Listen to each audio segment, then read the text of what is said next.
Olá, amigos queridos da Casa do Caminho. Muito feliz estou eu aqui, Alan Mitchell, por mais uma vez, mesmo à distância, poder conversar com vocês, conversar um pouco sobre essa mensagem que eu fui convidado a falar, nesse momento em que todos nós nos encontramos em recolhimento por causa da quarentena, mas tem um momento também de aprendizado, aprendizado sempre, né? E vocês já estão, nós já estamos, quando estamos fazendo essa palestra, obviamente a gente já tem um tempinho de experiência na quarentena, mas claro, é um processo de aprendizado contínuo, a gente nunca está 100% entendendo todo o processo, mas a vivência de mais uma experiência na Terra e especialmente sobre esse prisma de não controle, porque a gente não tem controle sobre a situação atual, acaba que nos deixa assim um pouco mais o que acontece agora, sem poder determinar os meus próximos passos com toda a assertividade, né? A gente fica ainda pensativo, a gente fica ainda muito reflexivo, muitas vezes o que está acontecendo no mundo todo está nos chegando de uma forma um pouco mais intensa, e para outros não, para outros está um pouquinho mais afastado, mas muitas famílias estão sendo bastante afetadas nesse processo. Então, esse é o convite de a gente poder conversar com essa casa maravilhosa que deve estar fazendo falta para muitos de vocês que estão aí nos acompanhando nessa palestra, mas também está fazendo falta para nós, expositores, que já tem um tempinho que eu estive aí fazendo uma palestra e, claro, a gente sempre sente falta de locais onde a gente é bem recebido. E bem recebido no sentido de diversas formas, né? Tanto do acolhimento, do abraço fraterno que todos nós estamos impossibilitados no momento atual, mas também pela própria ideia de, da afetividade espiritual, de estarmos ali em um local seguro, porque nesse local, na instituição, a gente se sente seguro, porque é um local onde você vai encontrar amigos queridos que te querem bem, onde você também está disposto a querer bem, a fazer o bem para outras pessoas. Então, de alguma forma, isso tudo nos afeta emocionalmente. E as lives, as palestras online, elas estão se tornando um espaço de grande reflexão. E interessante que a gente pode fazer essas palestras independente de onde estamos, né? Por exemplo, eu estou aqui na minha casa, aproveitando esse momento na noite para poder conversar um pouquinho sobre esse estudo que nós estamos sempre fazendo, de como a quarentena tem afetado a nós, a nossa família. E aí eu quero saber depois de vocês nos comentários, que vocês digam um pouco, compartilhem um pouco sobre isso, né? E que isso é muito importante. Então, como diz aqui o tema, os desafios em família na quarentena. Imagine quantos desafios nós somos convidados nesse momento, né?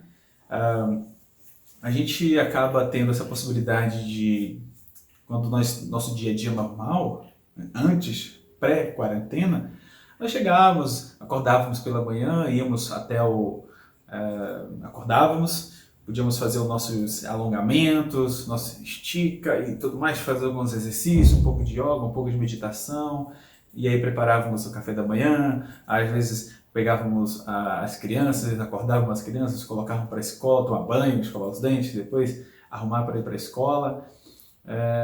Isso tudo fazia parte de uma rotina planejada, uma rotina programada, para que tudo pudesse dar certo e pudéssemos ter um dia, né, de uma forma, de um certo nível de controle, onde nós estávamos controlando a situação. E, claro, quando vem a quarentena, o vírus do Covid-19, ele vem e muda tudo.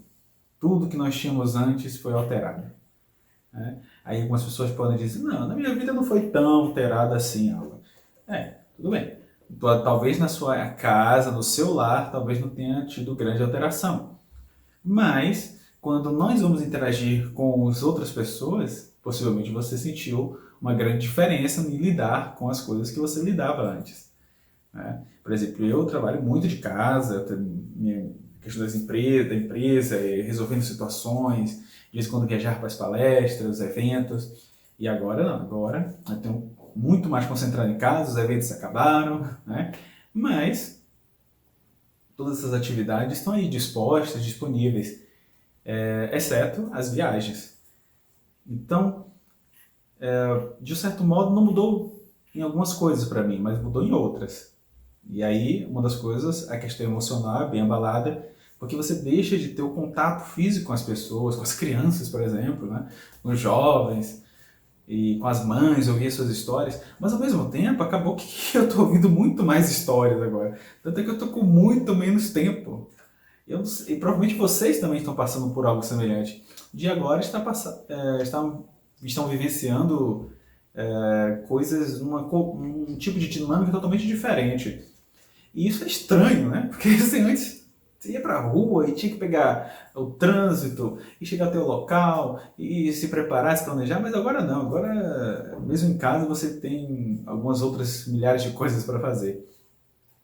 E aquelas pessoas que têm os filhos, ai meu Deus, agora realmente teve que fazer todo um processo diferente, porque estando em casa, a criança estando mais tempo em casa, precisamos fazer uma programação para que ele continue recebendo a educação formal, a educação escolar, técnica e com orientação à distância. Alguns casos, como nós podemos ter visto aí pelo Brasil fora, alguns professores têm até ido nas casas dos alunos, colocando as suas folhas de exercício, de atividades, algumas apostilas, algumas folhas, né, de atividades, tudo na sacolinha plástica, com muito cuidado para entregar para as crianças. Os outros estão tendo aula pela TV, né? E aí um canal local da TV, uma TV local, um canal público, estão direcionando os horários para dar aulas para as crianças, porque nem todo mundo tem acesso à internet, e outros são totalmente aulas online, né? Então você vê que como a gente nós precisamos nos readaptar a essa nova situação. E aí, como é que nós podemos vivenciar esse novo formato, esse novo viver, esse novo real, né? Esse novo normal que estamos todos passando? Obviamente eu não vou dar nenhuma receita de bolo aqui, porque se eu desse uma receita de bolo, talvez eu conseguiria lançar um livro best-seller, o mais vendido de todos os tempos. Mas a gente pode fazer algumas reflexões, nós podemos fazer algumas indagações que de repente possa melhorar a minha situação, a sua situação, encarar de uma forma diferente. E de repente algumas sugestões, alguns exemplos que foram vividos. Eu estava percebendo o quanto a gente pode aprender. No jornal, logo no primeiro mês, eu tinha visto alguns casos de pessoas que estavam tentando ajudar os seus vizinhos. E aí eu tinha visto no jornal algumas pessoas que estavam pegando simplesmente, enviando mensagens, colocando cartinhas, escrevendo mensagens para os seus vizinhos mais velhos, mais idosos, para que eles, em caso de necessidade, pudessem, de alguma forma, olha, se eu estou aqui, se precisar comprar, ir no mercado, pode me pedir, eu faço a lista, você pode fazer a lista e eu vou lá, faço a compra para você e trago aqui sem problema. Então o vizinho estava se colocando à disposição para ajudar, sem que o outro pedisse. Olha que interessante. E isso foi muito bom, porque a partir daí eu fiquei assim, nossa, eu também podia fazer isso. Olha só, eu não tive essa ideia, eu fiquei preocupado com isso porque eu não tive essa ideia. Eu fiquei assim, poxa, eu poderia ter tido essa ideia, né? Agora, eu tenho que copiar a ideia do outro para poder tentar aplicar aqui na minha vizinhança, no prédio onde eu moro. Mas ao mesmo tempo, eu não tenho que ficar frustrado, porque a ideia não foi minha, porque aí é caso de posse, né? Aí eu tenho que ter a ideia. Não, não. Que bom que outra pessoa teve a ideia, agora eu posso replicá-la, posso colocá-la em prática. Então eu fui lá, mandei um e-mail para o pessoal do condomínio, do prédio onde eu moro, me colocando à disposição. Por incrível que pareça, ninguém precisou até agora. Mas é é uma boa sinalização quando alguém está disponível para te ajudar, na verdade? Porque hoje é o idoso que às vezes precisa um pouco mais, mas amanhã pode ser um de nós. Eu posso estar doente, posso estar sozinho em casa, e aí?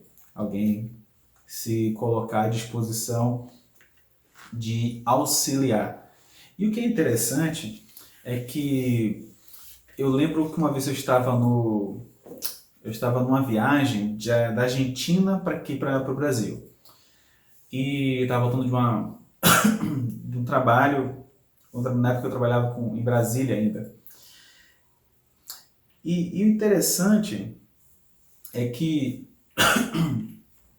eu peguei um voo, peguei um voo que tinha que vir na escala da noite, de madrugada praticamente. Então fiz a conexão em São Paulo, e de lá de São Paulo tive que esperar para Brasília. Só que estava muito frio. E minhas malas, as coisas, né, estavam tudo no avião para a conexão. E minhas coisas, roupa de frio, né, um casaco e tudo mais, não pude usar.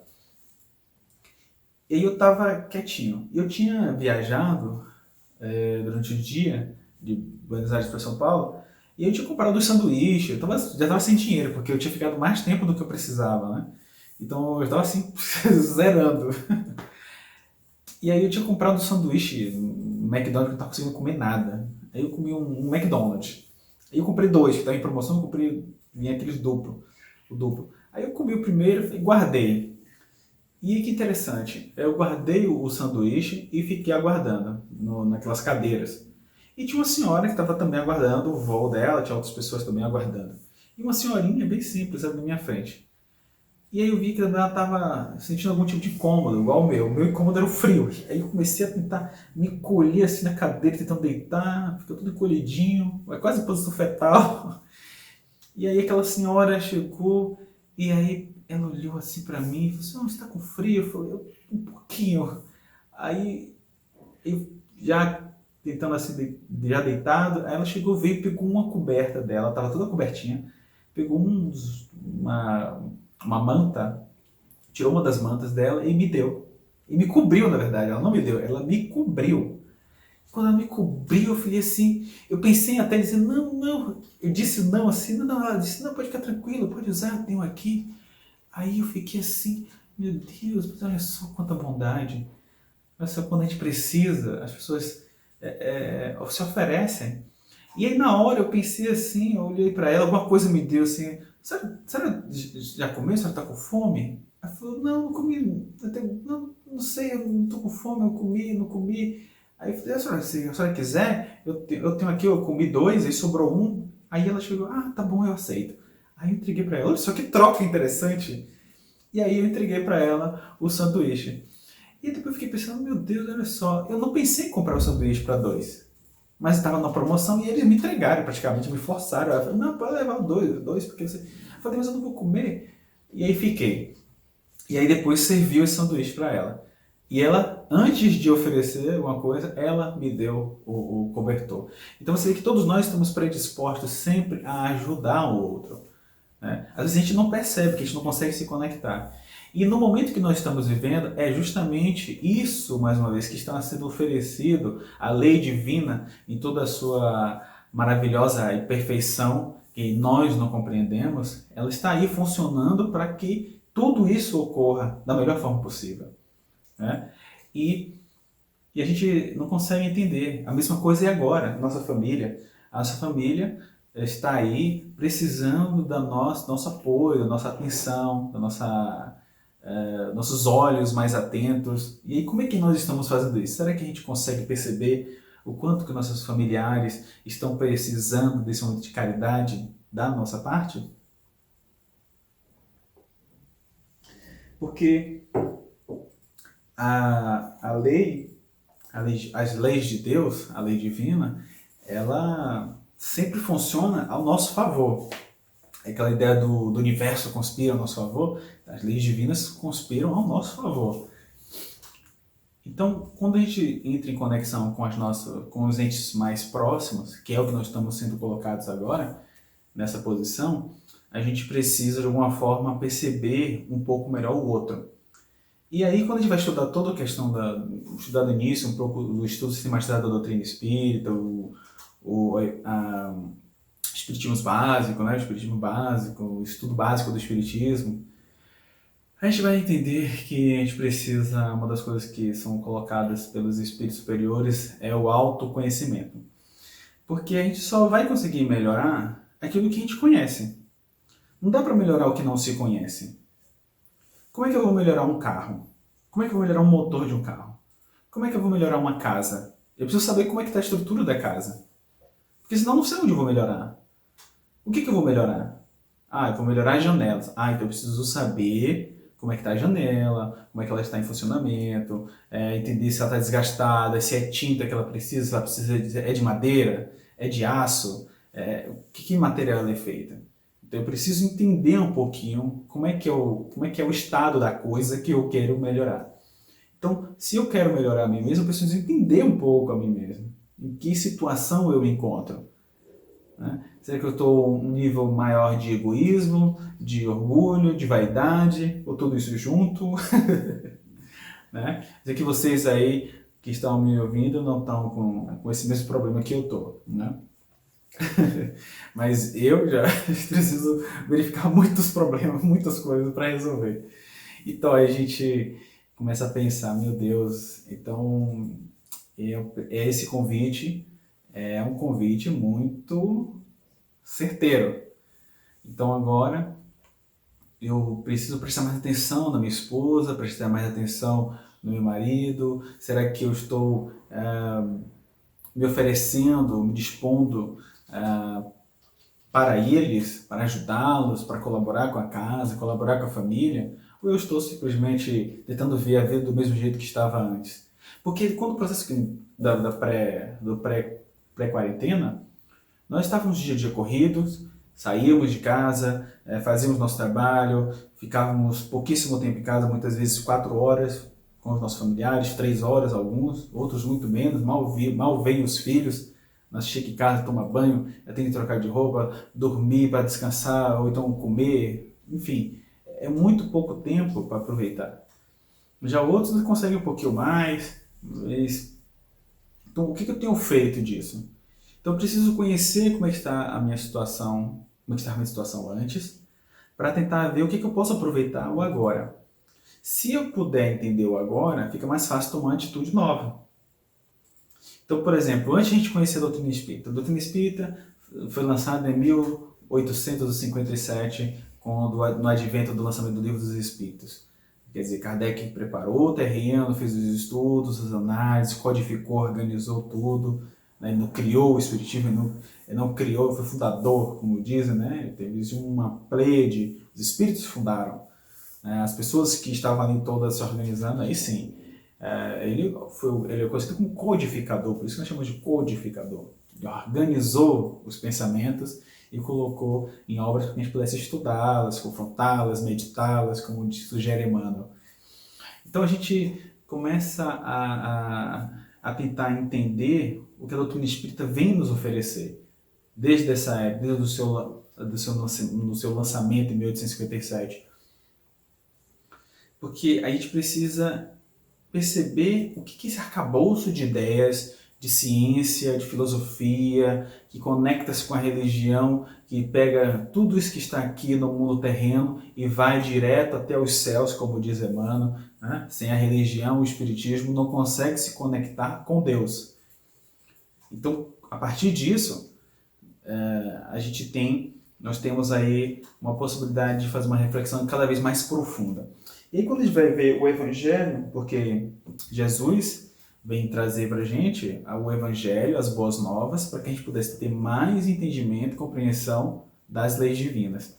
E aí, no livro O Evangelho segundo o Espiritismo, Kardec quando vai colocar esse livro, depois do Livro dos Espíritos, depois do Livro dos Médiuns, né, depois desses livros e outros, ele vai trazer o livro do Evangelho, ele vai dizer assim, que ele, geralmente no trabalho de entendimento sobre Jesus, essa figura de todos que deixa todos nós, independente se cristãos ou não, pensativos, reflexivos sobre esse ser icônico, ele fala o seguinte, que ele poderia se dividir as matérias do Evangelho em 5 matérias, 5 partes. Primeiro, os atos comuns da vida do Cristo. Todo mundo fala dos atos. Onde Jesus fazia, se ele era carpinteiro, se ele fazia isso, se ele bebeu vinho, se não bebia vinho, se ele comia carne. O pessoal ficava sempre discutindo essas coisas. E discute até hoje. Os milagres. Como é que Jesus fez o milagre, como é que ele curou o cego, como é que ele curou o aleijado, o paralítico, tudo isso o pessoal discute se é verdade ou se não é verdade. Ele discute as profecias. Ele fez uma profecia aqui, profecia ali, né? Dizia que Jerusalém ia só virar, os muros de Jerusalém iam cair. E aí também, obviamente, as palavras que serviram para o estabelecimento da igreja e seus dogmas. Então, tudo que a igreja colocou como pedra angular dos seus dogmas também são objeto de discussão. Mas, porém, contudo, o ensinamento moral, esse não tem discussão. E aí, por que eu estou falando isso? Porque o ensinamento moral é o mais importante. É o mais importante que Kardec nos coloca, nos apresenta no Evangelho segundo o Espiritismo, porque é com ele que a gente pode fazer toda a construção de novo ser. Essa filosofia reflexiva que nos convida a todos a pensar uma nova forma de lidar conosco. Então a gente faz esse autoconhecimento, essa viagem, entendendo quais são os meus problemas atuais, quais são as coisas que mais me chateiam na minha casa, o que são as coisas que mais me perturbam, quais são as coisas que eu não abro mão porque eu sou muito difícil, porque eu sou muito carrancudo, sou muito egoísta, sou muito brigão, né? Ou então eu não sou brigão, o outro que é brigão, porque sempre é o outro que é brigão, nunca eu que sou brigão. O outro que está errado, eu estou sempre certo, o outro que não vê da forma correta que deveria ver. Então, dessa forma, como é que a gente precisa, que a gente pode lidar, de que maneira a gente pode lidar com tudo isso? Então a gente começa a pensar, se eu consigo entender um pouquinho como eu estou, eu posso entender também os meus limites. O que eu posso fazer e o que eu não posso fazer. Porque a grande questão não é a gente perceber que nossos filhos gritam muito, eles pulam no sofá, a gente manda parar, eles não param, eu falo uma vez, não para, ele depois ele está pulando, daqui a pouco ele fica quietinho, fica assistindo TV quietinho, de repente é só virar as costas, o menino está pulando de novo no sofá, meu Deus do céu, que esse menino não entende o que eu falo. Aí a gente começa a perder a paciência e não sabe lidar. É claro que existem situações e situações que demandam um pouco mais de energia, outras situações que demandam um pouco mais de paciência, calma e conversa. E aí, obviamente, a gente precisa discernir um momento do outro, porque depois de muita paciência, você pode sim começar a colocar aí alguns níveis de consequência. Alguns psicólogos discutem muito sobre isso, porque falam que às vezes, você não pode te confrontar, você não pode ficar sempre gritando com seu filho, você não pode brigar com seu filho, não pode discordar do seu filho. Existem vários níveis de lidar com a situação. Uma coisa é gritar, outra coisa é chamar atenção. Você pode chamar atenção sem gritar, claro. E você também é humano, você pode sim gritar e muitas vezes não se sentir a pior pessoa do mundo porque gritou. Você pode ir lá, pedir desculpa, conversar com a pessoa que você gritou, com seu filho, com sua esposa, seu marido, e dizer, tentar contornar, dizer o que aconteceu, se você acelerou o coração demais, se estava muito eufórico e perdeu o controle e gostaria de pedir perdão porque você ama aquela pessoa e não era a sua intenção fazer isso. Porque às vezes parece que alguns psicólogos, alguns sabem da importância de tratar todos esses tipos de situações de uma forma paulatina. Outros já condenam veementemente o simples fato da pessoa se desequilibrar um pouco. E é normal se desequilibrar, né? Se todos vocês estão me ouvindo, provavelmente vocês sabem que é normal. A não ser alguns, claro, que não conseguem desequilibrar de jeito nenhum. Eles é um outro nível de pessoa, de espírito mais evoluído. Tá? Mas a maioria de nós ainda tem uma certa normalidade de desequilibrar. É comum isso acontecer. Né? O que a gente precisa fazer, obviamente, é diminuir o índice de de situações de desequilíbrio se tornem tão comuns, eles têm que se tornar mais incomuns para que a gente possa, assim, encontrar um equilíbrio, respirar fundo, né, para tratar das situações e por aí adiante a gente começa a aprender formas novas de lidar, de conversar com as pessoas, especialmente com as pessoas que a gente gosta, né?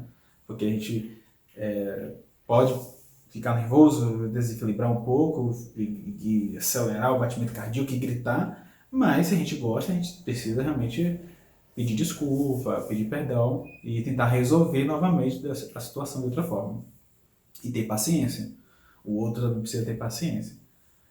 Então, na medida que a gente se coloca à disposição da melhoria, obviamente que é um grande avanço.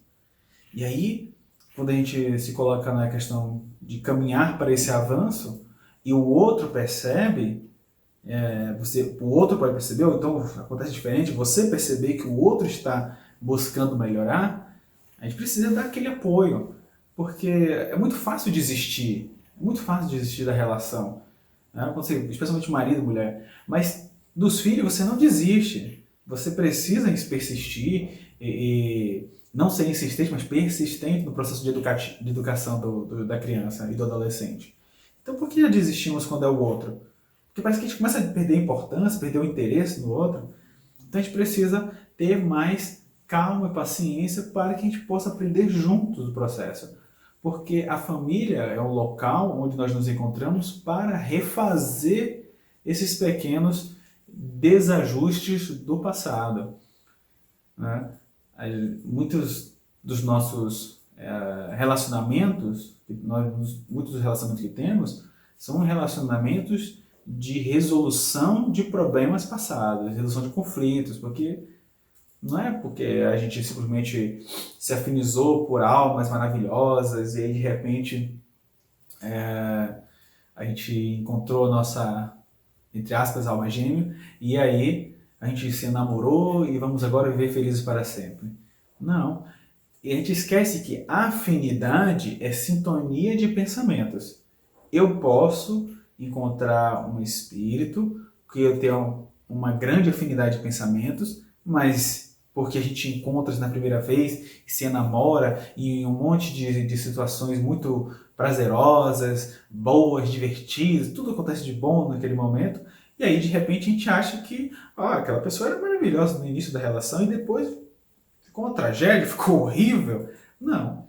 É porque no momento que nós nos sintonizamos com o objetivo de encantar o outro. E o outro também de nos encantar. Então é claro que a gente vai tentar mostrar o nosso melhor. A gente coloca até uma máscarazinha, fica mais bonitinho para se apresentar melhor para o outro. Isso é uma maravilha. Já o relacionamento da criança conosco e o nosso com a criança já é diferente. Não existem máscaras, né? A criança de 0 até os 6 anos, ela ainda está muito conectada com o mundo espiritual. E aí na questão do 134, 137 mais ou menos do Espírito, não me lembro agora, 134, 137, depois vocês corrigem, pode mandar nos comentários. Inclusive a própria Sueli Caldas Schubert, ela vai citar isso no livro dela, Mediunidade e Obsessão nas Crianças, vai nos lembrar de que as crianças, elas até nessa faixa de idade de 6, 7 anos, 8 anos, elas vão demonstrando conexão com o mundo espiritual até perder esse contato, né, e se aproximar mais do mundo material, ficar mais em convivência com o mundo material, para demonstrar, o espírito começa a demonstrar realmente como ele era no passado. Então quando a gente passou por essa fase, a gente agora chegando naquela fase de 7 anos, 8, 9, 10, a gente começa a demonstrar quem a gente era no passado, os nossos vícios, as nossas intenções, nossas maledicências, os nossos desejos, e aí começa muitas vezes a parecer que a criança ficou rebelde, ficou difícil, né? Então, quer dizer, o momento de encantamento é até 6 anos com a criança. Depois tudo ficou mais difícil. E aí, a partir de agora, vai fazer o quê? Vai mandar a criança embora? Não quero mais você. Você agora é meu ex-filho. Né? Não existe. Então, a gente precisa continuar o processo de educação com eles. É uma educação Nós para eles e deles para conosco, para que a gente possa aprender a se relacionar. Tá vendo só? Então, se a gente tivesse um pouco mais de paciência, a gente ia aprender muito mais coisa. Mas a gente é muito difícil, a gente não consegue, a gente fica discutindo e briga, e aquele conflito, a gente não tem mais paciência, eu não quero perder meus anos com este cidadão, com esta cidadã. E aí, já viu, a gente acaba desistindo, porque a gente quer encontrar outras pessoas, a gente quer experimentar, tentar, aquela pessoa não era certa para mim. Então, realmente, as situações são muito diferentes. E aí, a criança, dependendo de como ela se encontre, de como ela esteja, dependendo da idade, especialmente agora na época da quarentena, a gente precisa ficar atento a esses detalhes. Porque, especialmente as crianças no tempo atual que nós vivemos, no século XXI, as crianças estão utilizando muito os celulares, a gente sempre fala disso, muito contato com os jogos eletrônicos, e a todo momento a criança vai conhecendo, agora, por exemplo, muito mais acesso ao YouTube, às redes sociais, muitos com contas no Instagram, inclusive eu tenho muitas crianças que me seguem no Instagram, e aí quando começou o processo de seguir no Instagram, eu fiquei, meu Deus, mas é que eu tenho criança me seguindo? Aí depois apareceu outro, eu falei, meu Deus, como é que acontece isso? Aí elas estão brotando, e as crianças estão aí seguindo, estão usando, estão tirando foto, postando, fazendo vídeo, das diversas formas, TikTok, então, tantos. E eles veem isso nos seus youtubers preferidos. E eles começam a passar um tipo de comportamento que as crianças querem repetir. E aí o que acontece é que quando a gente, vivendo um processo de quarentena, a gente fica mais afastado deles, que era uma coisa que a gente já fazia antes. A gente entregava o celular para a criança pudesse ficar no cantinho dela e deixasse a gente ter a nossa vidinha, assistir nossa série preferida na Netflix, na Amazon Prime, né? E na Globoplay e tantas outras plataformas de vídeo, ou propriamente no YouTube, né? Ou até na TV a cabo. Então, a gente ficava o tempo todo com isso, aproveitando esse processo, e a criança ficava lá, se alimentando de outras formas. Então, o que nós estamos dando para a criança beber e comer? De que eles estão se alimentando? Vocês já pensaram nisso? O que suas crianças estão se alimentando hoje, que não é a alimentação normal, nutritiva? Então, nessa pausa de beber água que eu fiz aqui, vocês já pensaram no que eles estão fazendo? Eles têm os seus youtubers preferidos, têm os seus canais preferidos, eles seguem, eles comentam com vocês que vocês não fazem ideia do que seja muitas vezes, e tem as séries preferidas deles, os desenhos preferidos, os filmes preferidos. Quando chega até essa idade de 5, 6 anos, a gente está mais conectado, mais pertinho deles. Mas eles vão crescendo, 6 a 7 anos, 8, 9, 10, e aí eles já começam a trocar de roupa sozinho, já começam a tomar banho sozinho, e quanto mais coisas sozinho que eles fazem, mais vocês ficam aliviados, todos nós ficamos aliviados, e aí essa independência toda vai deixando com que eles façam as suas próprias escolhas, mas também façam as escolhas de quem eles confiam. Se eles confiam em você, se eles confiavam em você antes, agora eles estão começando a trocar informações com outras crianças que pensam semelhante a eles, e estão aprendendo as mesmas coisas que eles, ou têm os mesmos interesses em aprender coisas iguais a ele. E agora? As perguntas, seus filhos estão fazendo para quem? Para você ou para outras pessoas, para outras crianças? Será que eles estão fazendo todas as perguntas aos professores? Ou será que eles estão obtendo todas as informações possíveis com seus youtubers preferidos? Essa é uma reflexão muito importante que a gente precisa fazer. Muito importante. Porque se eles estão fazendo as perguntas para os youtubers, e quando eu falo perguntas, não estou falando que eles estão fazendo perguntas esperando o youtuber responder. Os próprios youtubers, quando fazem seus vídeos, já respondem diversas perguntas. Respondem diversas perguntas. Então, é uma fonte que você não conhece. Por isso que se faz importante nos tempos atuais sentar ao lado da criança e do adolescente. Conhecer o que eles gostam. Mas não conhecer para poder criticar, porque se você fizer isso, você está se afastando ainda mais da criança e do jovem. Porque você vai chegar apenas com um olhar crítico, dizendo o que é certo e o que é errado, e ele já tem isso muitas vezes de você. Ele já sabe que você vai fazer isso.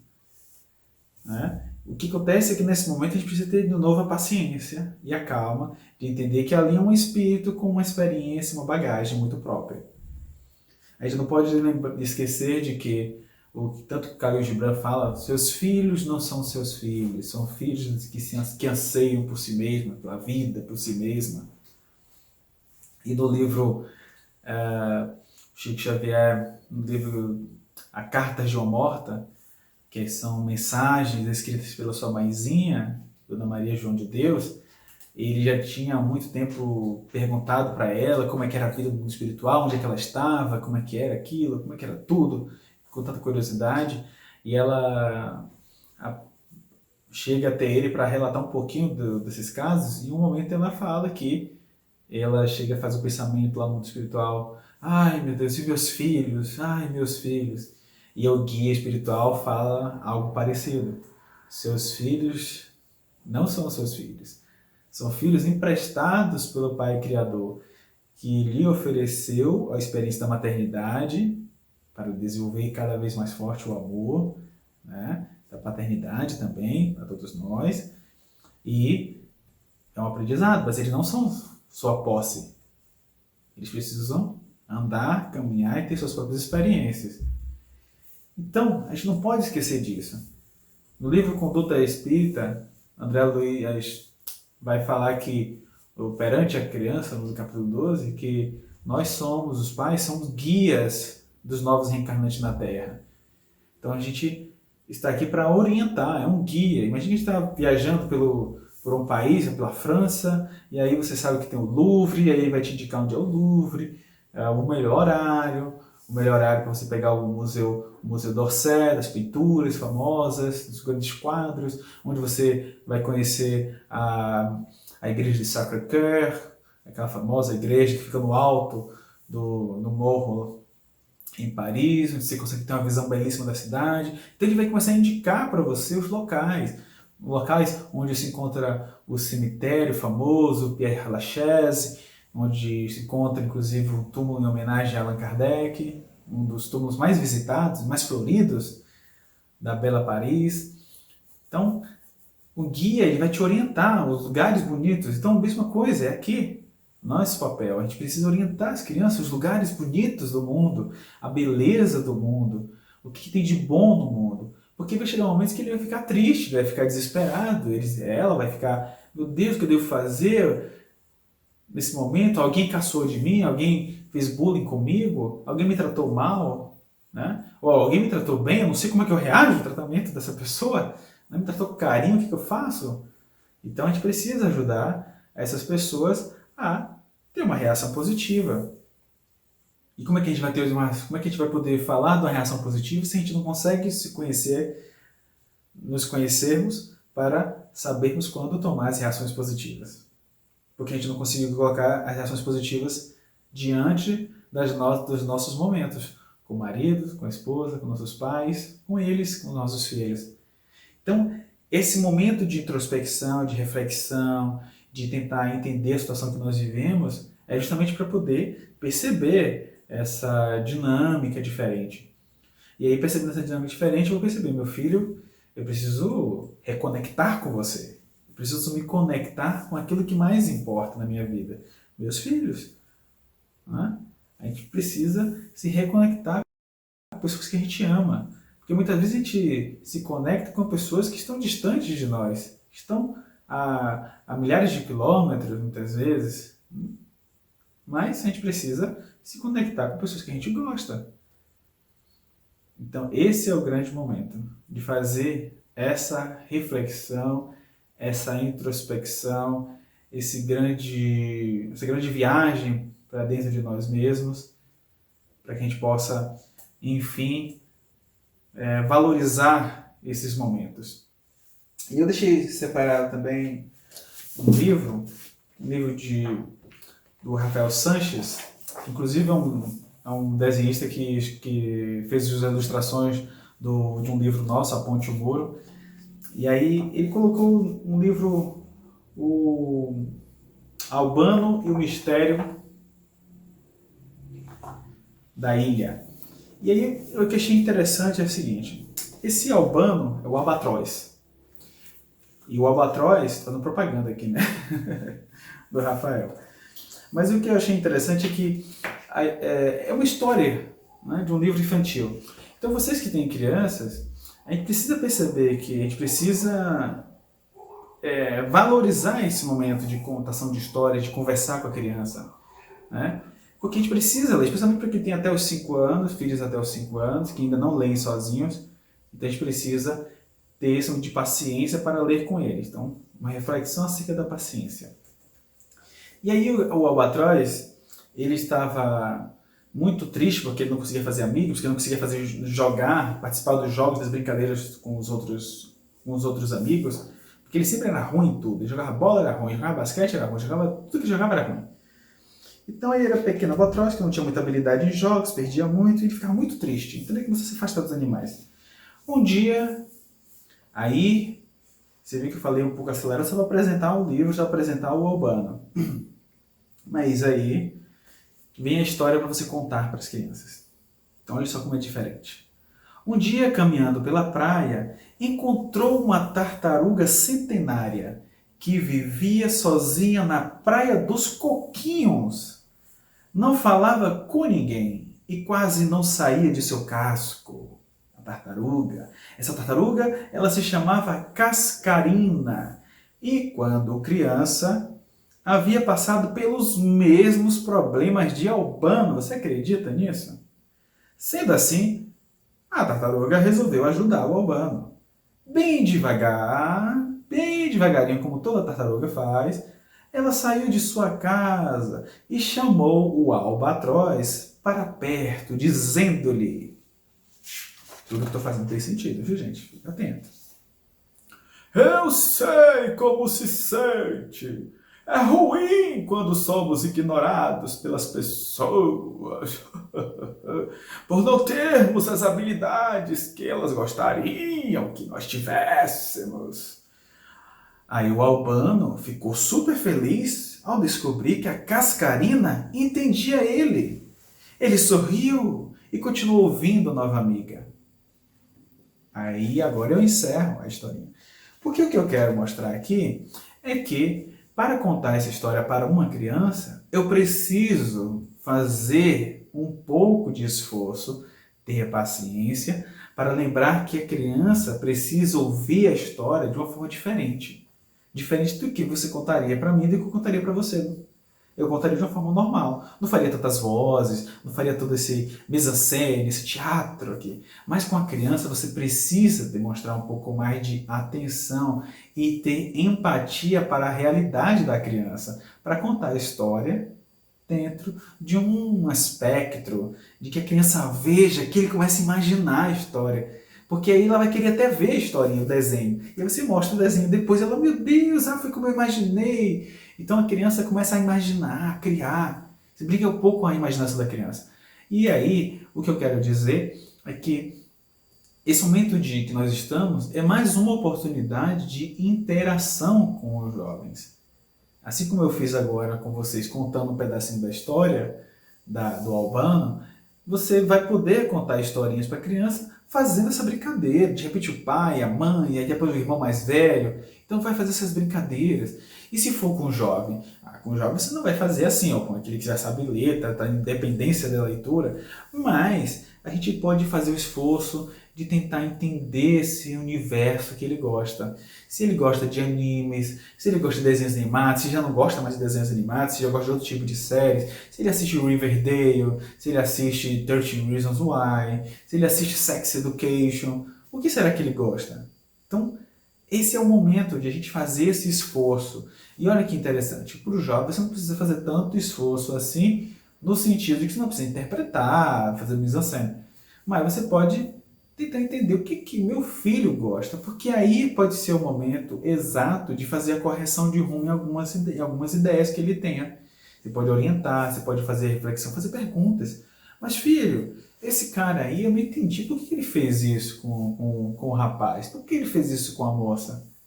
Mas ele tinha alguma coisa contra ela? Aí você joga a bola para ele refletir e responder. Né? Claro, sem muito sem muito pieguismo, sem tentar menosprezar a inteligência do jovem, óbvio, né? Você vai fazer perguntas mais sérias, perguntas que tenham um quê de reflexão mais profunda até, dependendo da idade da criança ou do jovem. Então, é interessante, vai assistir o Walking Dead, ver o conceito da série do Walking Dead. Porque às vezes, por exemplo, o Walking Dead é aquela série dos zumbis, tá? Pra quem não conhece. E aí você olha assim, nossa, mas o Walking Dead, são aqueles zumbis todos, aquelas coisas horrorosas, o pessoal morrendo, cabeça pra lá, corpo pra lá, a pessoa dá um tiro na cabeça do bicho, coisa horrorosa. Meu Deus. Pois é. Eu estava revendo a série agora, uma outra parte que existe o Walking Dead, existe The Fear the Walking Dead, o medo dos caminhantes, né? Dos zumbis. E aí a gente começa a perceber o quanto que tem de profundidade no tema, né, do relacionamento, a questão do caos, o quanto que tem de semelhança com relação ao momento que nós estamos vivendo hoje da quarentena. Porque a única diferença do Walking Dead, dos zumbis do Walking Dead, com o que a gente está passando agora, é que as pessoas não morrem nas ruas. Não caem nas ruas os corpos, ao ponto de que e a quantidade de fatalidade, de morte também é muito menor do que nós estamos vivendo agora na pandemia com relação a uma contaminação semelhante ao que acontece no apocalipse zumbi. Mas se acontecesse desse mesmo nível de fatalidade, será que a gente conseguiria manter o nível de sanidade social? Todo mundo ficaria uma sanidade mental razoável? Ou todo mundo faria o mesmo nível de caos? Porque com as manifestações que nós vimos agora recentemente, as pessoas se aproveitando das manifestações pacíficas sobre a hashtag Black Lives Matter, ou vidas negras, vidas pretas importam, muitas pessoas saíram para o caos, para a luta, para destruir, para vandalizar, né? Manchando, inclusive, tentando manchar, aliás, né? Não manchando, mas tentando manchar o objetivo principal das passeatas iniciais. Então, como é que a gente tem que pensar tudo isso? Perguntar, inclusive, agora para jovens, oh, meu filho, minha filha, o que você tem achado dessas manifestações? Você ficou sabendo, alguns amigos seus foram para alguma manifestação, de repente o seu filho quis participar e não pôde ir. Então, você vê que existem várias coisas para você discutir, pensar, refletir nesse momento. Essa questão do futebol, o esporte foi bloqueado, não podia participar, e agora alguns países podem. E nesses países que podem, alguns deles começou a voltar cresceu o índice de mortalidade novamente por causa do coronavírus. Então, esses tipos de temas para a gente refletir em família, pensarmos juntos, porque é o nosso momento. A gente pode aprender muito sempre, porque a quarentena, na verdade, está nos dando uma oportunidade de aprendizado. E aí só depende de nós aprender ou não.